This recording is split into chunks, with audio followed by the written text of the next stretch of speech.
Hello दोस्तों। आज हमारा प्रैक्टिस सेट नंबर 5 होगा, जिसमें प्राचीन इतिहास से टॉप जीके के 20 क्वेश्चंस लिए गए हैं।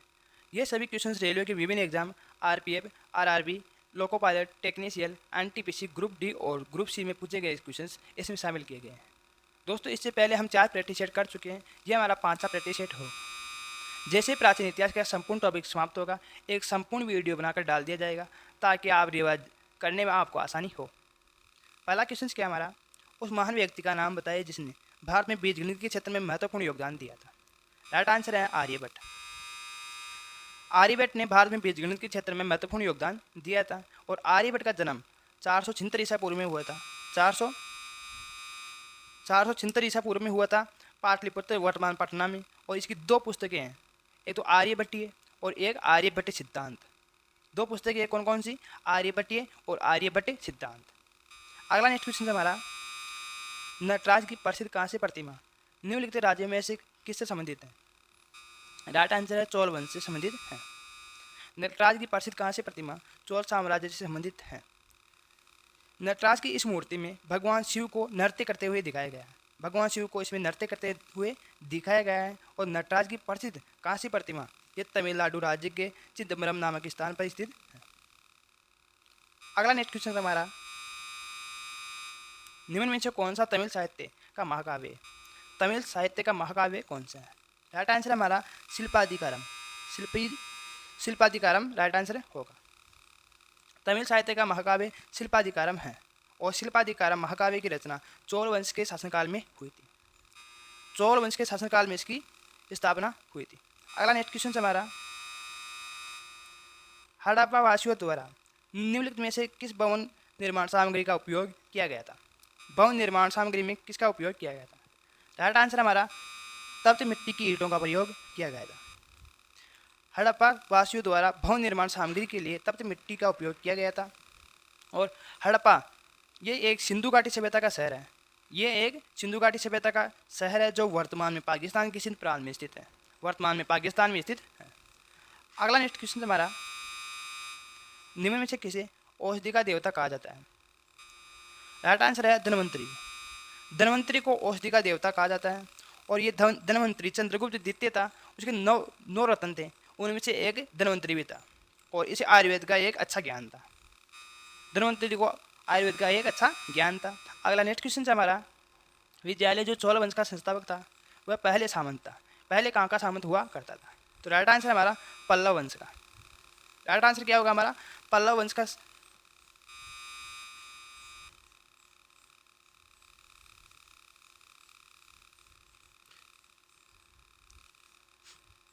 विद्यालय जो चोल वंश का संस्थापक था वह पहले पल्लव वंश का सामंत हुआ करता था। अगला नेक्स्ट क्वेश्चन हमारा, रावण द्वारा कैलाश पर्वत को हिलाते हुए चित्रित प्रतिमा कहाँ पाई गई थी। राइट आंसर हमारा एलोरा गुफाओं में। एलोरा की गुफाओं में रावण द्वारा कैलाश पर्वत को हिलाते हुए चित्रित प्रतिमा एलोरा की गुफाओं में पाई गई थी। एलोरा की गुफाएं महाराष्ट्र के औरंगाबाद जिले में स्थित हैं। ये गुफाएं महाराष्ट्र के औरंगाबाद जिले में स्थित हैं। और इनके बाद प्रमुख गुफाएं कौन कौन सी थी, जूनागढ़ बौद्ध गुफाएं जो जूनागढ़ गुजरात में स्थित है, अजंता की बौद्ध गुफाएं जो औरंगाबाद महाराष्ट्र में स्थित है, और बराबर की गुफाएं जो जहानाबाद बिहार में स्थित है। अगला नेक्स्ट क्वेश्चन है हमारा, हाथी गुफा शिलालेख किसके द्वारा उत्तीर्ण करवाया गया था। किसके द्वारा उत्तीर्ण करवाया गया था। राइट आंसर होगा हमारा खारवेल। राइट आंसर होगा हमारा खारवेल के द्वारा। हाथी गुफा शिलालेख खारवेल के द्वारा उत्तीर्ण करवाया गया था। और खारवेल कलिंग के शासक थे। अगला नेक्स्ट क्वेश्चन है हमारा, होयसल साम्राज्य की राजधानी कौन सी थी। होयसल साम्राज्य की राजधानी कौन सी थी। राइट आंसर होगा हमारा द्वार समुद्रम। होयसल साम्राज्य की राजधानी द्वार समुद्रम थी। और होयसल साम्राज्य के संस्थापक नृपकाम द्वितीय थे। होयसल साम्राज्य का राजवंश यानी कि 10वीं से लेकर 14वीं शताब्दी के बीच में इनका शासनकाल रहा था।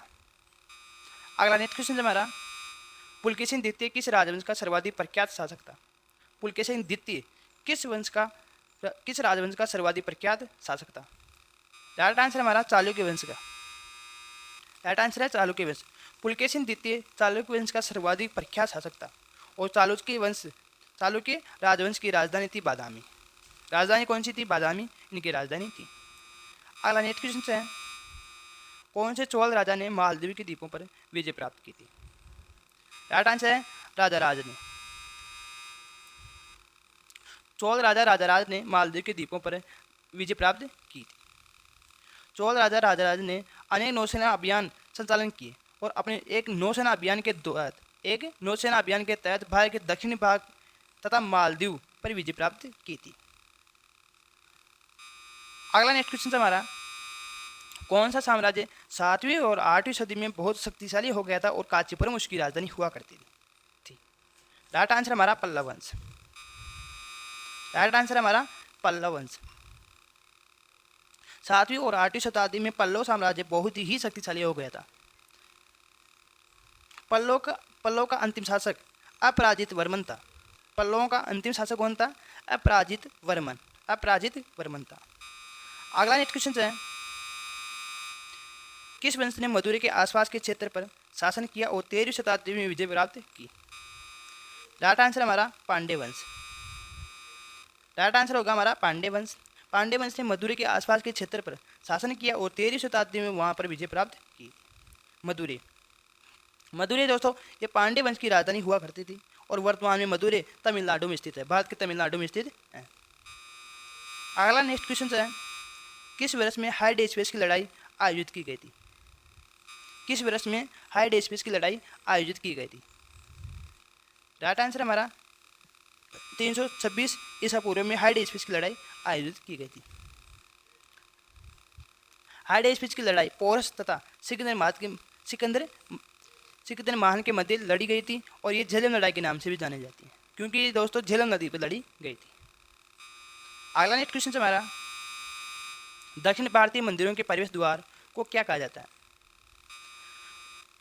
राइट आंसर है गोपुरम। राइट आंसर होगा हमारा गोपुरम। दक्षिण भारतीय मंदिरों के प्रवेश द्वार को गोपुरम कहा जाता है। गोपुरम कहा जाता है।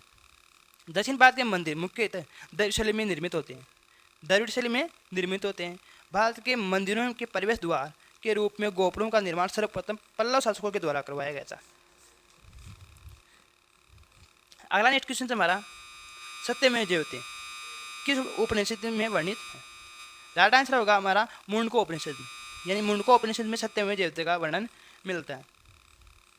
सत्यमेव जयते ये हमारे देश का एक राष्ट्रीय आदर्श वाक्य है। सत्यमेव जयते को राष्ट्रीय आदर्श वाक्य के रूप में 26 जनवरी सन 1950 में अपनाया गया था। कब अपनाया गया था? 26 जनवरी सन 1950 को अपनाया गया था। सत्यमेव जयते का शाब्दिक अर्थ होता है सत्य की जीत, हमेशा सत्य की जीत। मुंडको उपनिषद सत्यमेव जयते का कहाँ उल्लेख मिलता है? मुंडको उपनिषद में। अगला नेक्स्ट क्वेश्चन हमारा, महाबलीपुरम में प्रसिद्ध समुद्र तट का निर्माण किसने किया था? राइट आंसर हमारा नरसिंहवर्मन द्वितीय ने। राइट आंसर हमारा नरसिंहवर्मन द्वितीय ने। महाबलीपुरम में प्रसिद्ध समुद्र तट का निर्माण नरसिंहवर्मन द्वितीय ने किया था। नरसिंहवर्मन द्वितीय पल्लव वंश का शासक था। ये पल्लव वंश का शासक था जिसका शासनकाल 695 से लेकर 720 ईस्वी तक रहा था। नरसिंहवर्मन द्वितीय का महाबलीपुरम के सौर मंदिर और कैलाश मंदिर का निर्माण नरसिंहवर्मन द्वितीय के द्वारा करवाए गए थे। नरसिंहवर्मन द्वितीय ने 2 मंदिरों का निर्माण करवाया था, एक तो सौर मंदिर था और एक कैलाश मंदिर था। अगला नेक्स्ट क्वेश्चन है हमारा, वास्तुकला में पंचायत शैली किस शब्द से संबंधित है? राइट आंसर हमारा मंदिर निर्माण से। वास्तुकला में पंचायत शैली शब्द मंदिर निर्माण से संबंधित है। पंचायत शैली में एक केंद्रीय मंदिर होता है दोस्तों। एक तो केंद्रीय मंदिर होता है और 4 मंदिरों से घिरा हुआ होता है, वो पंचायत शैली होती है। पंचायत शैली में क्या होता है? दक्षिण भारत के अधिकतर मंदिर बनाए गए हैं, जिनमें से प्रमुख मंदिर है कंडारिया महादेव का मंदिर और भुवनेश्वर का लक्ष्मण मंदिर, लिंगराज का मंदिर। ये इनमें से प्रमुख मंदिर हैं जो पंचायत शैली में बनाए गए हैं। राइट आंसर क्या होगा हमारा? मंदिर निर्माण से। अगला नेक्स्ट क्वेश्चन है, दिल्ली स्थित जंतर मंतर का निर्माण किस महाराजा ने करवाया था? राइट आंसर जयपुर के जयसिंह द्वितीय के द्वारा इसका निर्माण करवाया गया था।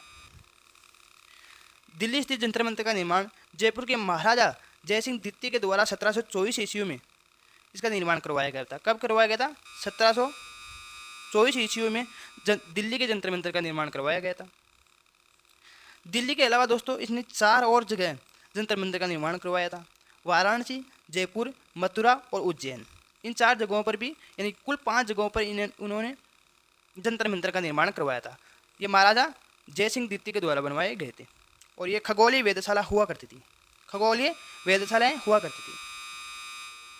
निम्न में से किस राजा ने गंगेकोड़ा चोलापुरा मंदिर का निर्माण करवाया था?